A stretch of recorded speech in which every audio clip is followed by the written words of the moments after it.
Hello po, mga dapat gawin para maagapan ng health anxiety at pagka-nervyos.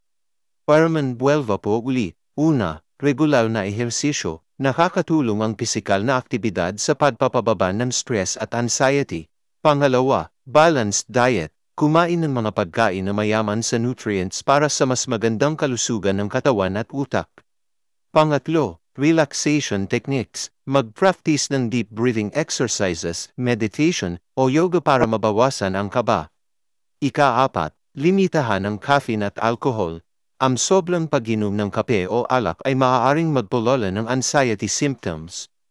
Ika-lima, mental health support. Makipag-usap sa isang mental health professional para sa tamang guidance at support.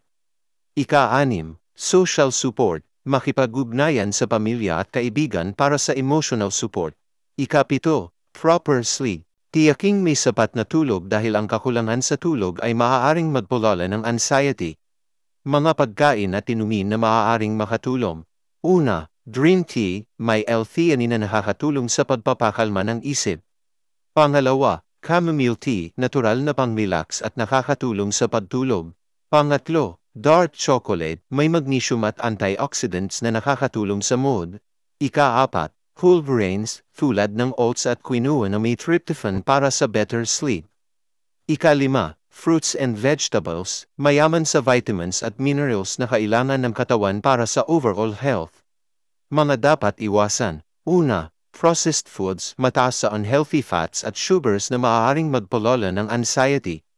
Pangalawa, sugary drinks, maaaring magdulot ng mood swings at energy crashes. Pangatlo, excessive caffeine, nakakapagpalala ng kaba at palpitations. Ika-apat, alcohol, maaaring magdulot ng poor sleep at magpulala ng anxiety symptoms. Ingat po palagi. God bless po.